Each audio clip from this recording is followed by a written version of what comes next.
Hello, good evening and welcome to my channel, Paul Cherry Trains, home of Bedstead Junction. Doing a bit of a late one tonight, filming a sort of a late evening video, and it's going to include a running session of my newly acquired locomotive, Flying Scotsman, Hornby Railroad, and we'll also include a little bit of a run with the similar Tornado, and we'll see what they both go like. So we're having a bit of a Hornby Railroad session really tonight. So I hope you enjoy watching this. So this is going to be a follow-up of my first impressions video, which I recorded earlier today. So the next thing you'll see is Flying Scotsman on its way to Scotland. Okay, so I'll be with you in a moment. Thank you. Hello, good evening and welcome to my humble model railway, Bedstead Junction. Now, tonight we're looking at my newly acquired locomotive, Flying Scotsman, a Hornby Railroad locomotive. And for those of you who are not aware of the differences between the railroad range and the top of the range locomotives, I'll go into that a little bit for you as well. Now, the railroad range is designed to be more like the budget end of the market, and also the locomotives are a little bit more durable. So what you've got really is affordability, and you've also, in my humble opinion at least, you've got a nice balance struck between detail and durability. So this particular locomotive, I mean, certainly when you pick it up, it feels quite well made. It's a very, very heavy locomotive. I took the body off, but I did that earlier on. I wanted to have a little look inside, and it's got quite a large looking motor, and it's also got a flywheel, rather large flywheel. That should help with the running of the locomotive. And it's very, very heavy, and the motor seems to be putting this locomotive along very, very well. The motor seems to be doing very, very well.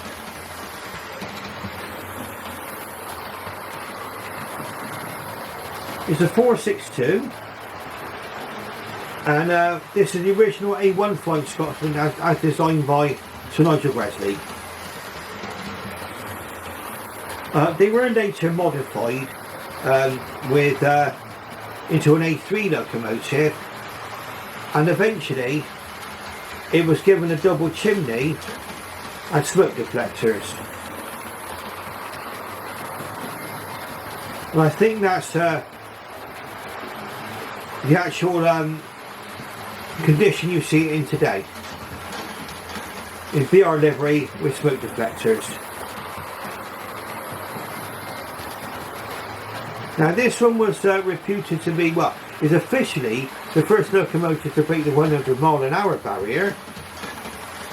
Unofficially, it was City of Truro on the Great Western Railway. Now,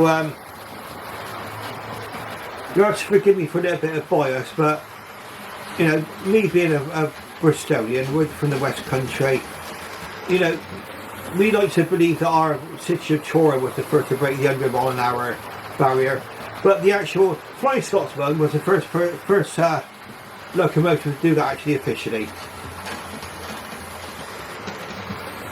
And these were designed to go between London and up to Scotland, so as part of the race to the north.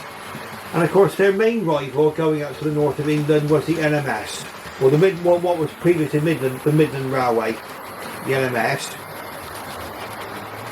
So the LNER would go up the East Coast main line, London North Eastern Railway, and the LMS was going up the West Coast main line.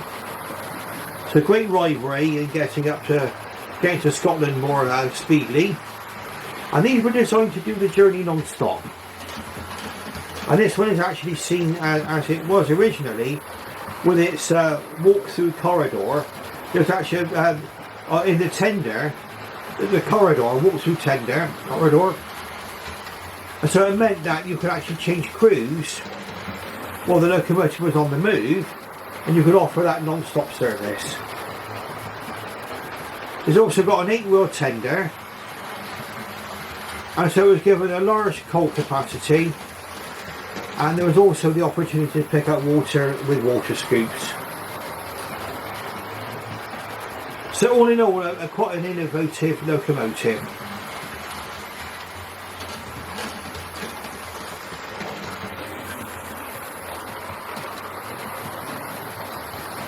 Now with the railroad locomotive, you get a far more, well, a more simpler decoration and livery sometimes. You'll also probably get more moulded detail. So on this one, the smoke box start is moulded. Certain other parts are moulded on as well, and you don't get sprung buffers. But some railway, just to confuse the issue, some Hornby railroad locomotives actually come with sprung buffers. So it's whether or not sprung buffers are, I mean, to me, it's a nice to have. If I was going to be buying a top of the range locomotive, I probably would expect sprung buffers as part of the part of getting my money's worth. But with something in the railroad range, to me, it doesn't hold such a great significance.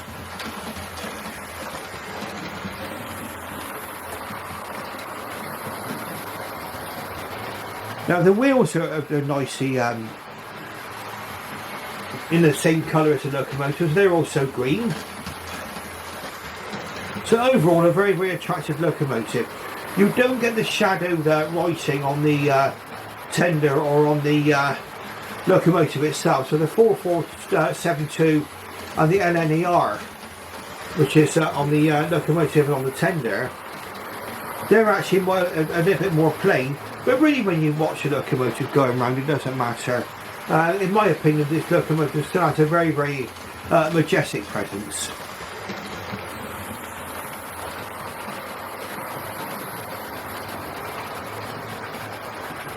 I run this locomotive in. It's had half an hour running forwards and half an hour running backwards without carriages, and this is really my first opportunity to have a proper running session.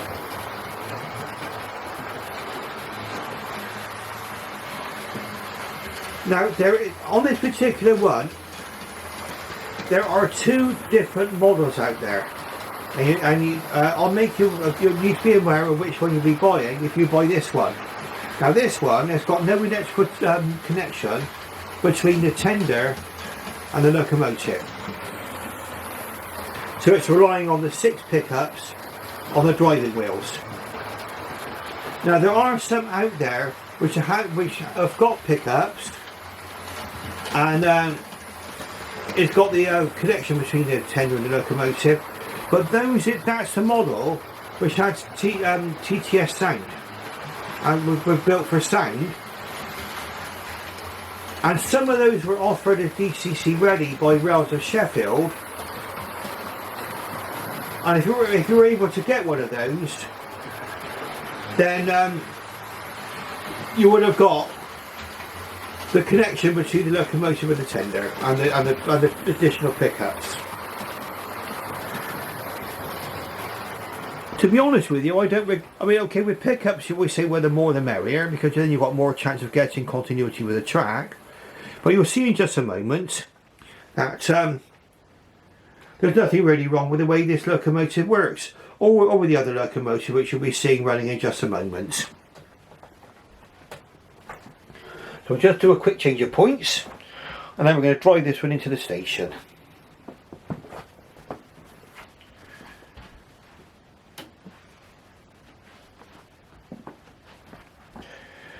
And then you'll have a chance to see both locomotives together.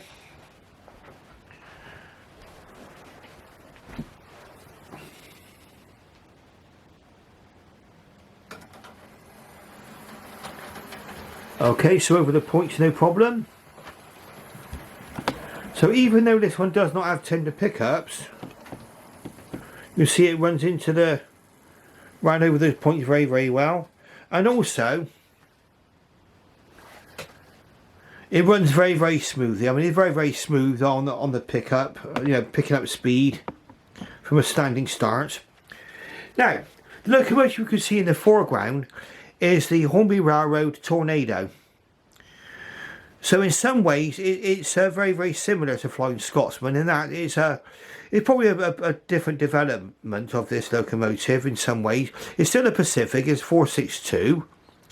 So 4 leading wheels, 6 driving wheels, 2 training wheels. And both of these models are actually built with the fixed wheels on under the tender there, and they're flangeless. But as you see, it doesn't have any sort of major impact on the running of these locomotives. And again, this locomotive has not got tender pickups, and you'll be able to see in just a moment what it's actually like running. Something which is a nice bonus on both locomotives, you get the metal safety valves, and on this Tornado, it's on the other side actually, there's a brass whistle there. And you also get glazed cabs. You don't get a fully painted cab, but you get glazed cabs on here. And again, this one comes with a solid buffer, it's not sprung. And again, a bit more moulded detail on here. But really with both, the running gear is quite nice on these as well. I mean, perfect. So what I'm going to do is we're going to run this locomotive out of the station. You'll be able to see what this one goes like as well. So this is Tornado. Oh, and the difference between the two, Tornado has got smoke deflectors, double chimney, and it was a later locomotive. Now Tornado was one of the first, was a new build actually. It was built from scratch quite recently. And that's happening quite often now with a fair few preservation societies where there was no surviving examples. People are going ahead and building their own. And Tornado is an example of that. So let's have a look now. We just watched Tornado pull away. Very, very nice. We'll follow this one out of the station there. Again, over the points, no problem at all. Just stop her by the signal box there. And we'll get ready for a quick run. These locomotives, I should imagine, they're very, very similar mechanically, as far as the models are concerned. And they're both, in my opinion, very, very nice runners.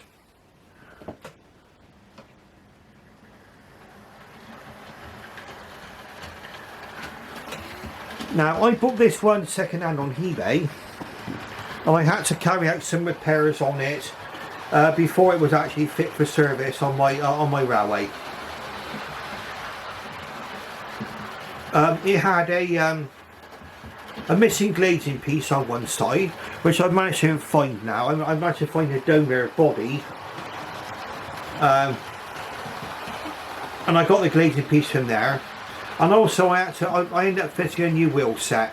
This one was wobbling quite a lot on the track, so a brand new wheel set. I mean, okay, you've got the amateur fit a new wheel set, but it was relatively inexpensive. I think I bought it from the Hornby website. And this thing is always worth looking up on the Hornby website for spares. I mean, another source of spares obviously is eBay, or Peter's Spares, a good source of parts. And this one with the new wheel set now is running really, really straight and true. Really, really lovely locomotive. I also had to glue the smoke deflectors on a little bit better as well. I mean, they also sell spare smoke deflectors on the Hornby website, and they're quite cheap. So if you lose a smoke deflector off one of these, they're quite easy to replace. Now, I do believe Hornby are coming out with another Tornado later this year, and if I remember rightly, I think it's another railroad one. It's well worth looking out for. If you can get either the Flying Scotsman, which you saw running just a moment ago, or this Tornado, I can happily recommend either of these locomotives. Very sort of heavy.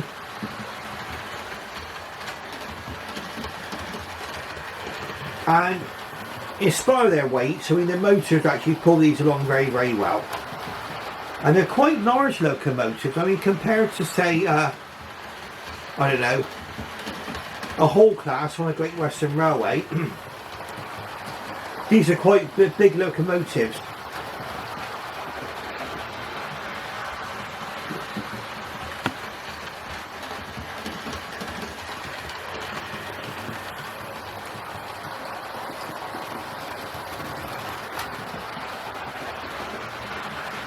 Now, what this one's putting here is putting 3 Dapol coaches.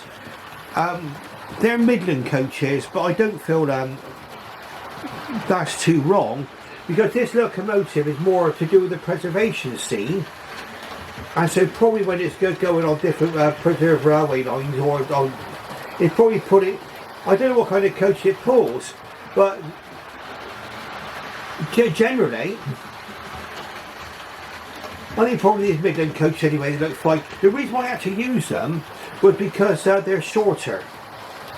They're shorter than the Pullman coaches, and shorter than my BR Mark 1 coaches. I would have probably run into BR Mark 1 coaches if I could have fitted them on this actual siding, which we were just driven out of.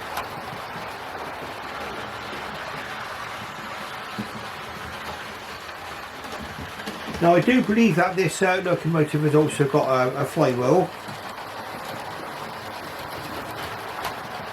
on the motor, and really it makes them both very, very nice runners. They're very, very nice runners. Now, it's a very, very quick running session. It's getting quite late now. I mean, in fact, you probably won't be seeing this one until probably the early hours. In fact, we're rolling into the early hours now. I've lost track of time. It's 12:15 AM. Okay, so we're running into Sunday morning already. Quite gives out of time already. I was actually doing other things around the house. I was actually working on another locomotive downstairs, because I'm in the middle of repairing. And it was my fault. I didn't check the points correctly. I sent it round at quite high speed and went down to one of the sidings, and it spectacularly crashed, derailed. And so I'm actually piecing that one back together again there. All the pickups went wrong and it wouldn't run. But I'll be doing a separate video on that for you.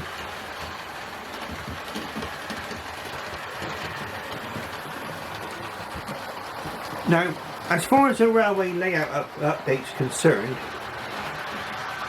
I mean, it was suggested to me that I would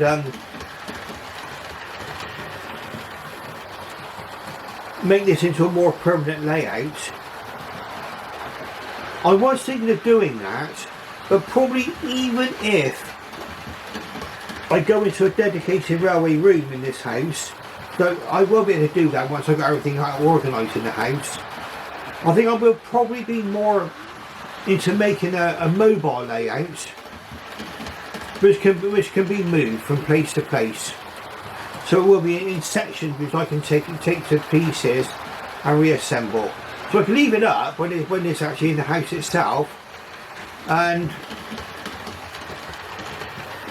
if I needed to move it anywhere to run the railway, I could do that.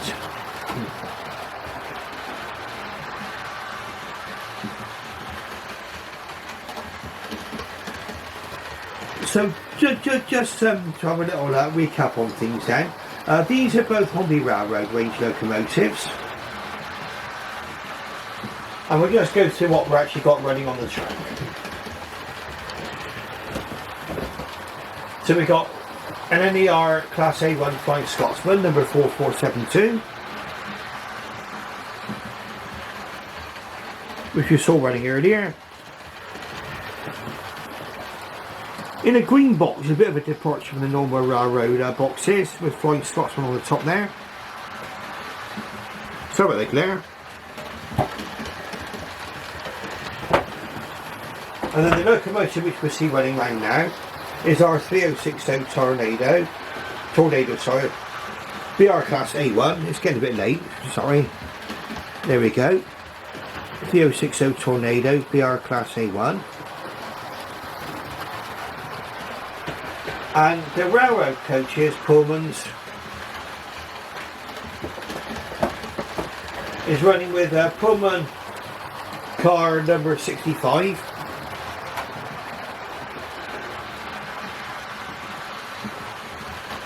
That's 2 of them on there, and also Pullman part of the car at Rosemary. At the time when I bought these were the only 2 variants available, so that's why I thought it'd be better with 2 brake coaches and 1 part of the car. So I didn't notice quite so much. Okay, so we've got really a basic Hornby Railroad session running tonight. Now, if you like what you see, like what you've seen tonight, please press that like button. Please subscribe to my channel. It does make a difference. I do appreciate it. And all those people who subscribe to my channel, I do appreciate every one of you. It's been a tremendous surprise to me that I've managed to get nearly 350 subscribers. That's gone beyond my wildest dreams. Now, another thing which I'd like you to do is, if you subscribe, also ding that bell symbol, and then you'll be alerted to future videos. Now, I'll probably be making another video later on in the week. I mean, we're running into the early hours of Saturday night, Sunday morning now. It's getting a bit late, so if I've made any mistakes on the making of this video tonight, please forgive me. And you probably won't be seeing this until the early hours, so I should imagine if any of you do see this video sort of tonight, after I've got this out, I'm going to try to get this out tonight for you. Probably when you see it, you'll be probably one like me, a fellow insomniac. Okay, so what I would say now, thank you very, very much for watching. I should bid you farewell and good night.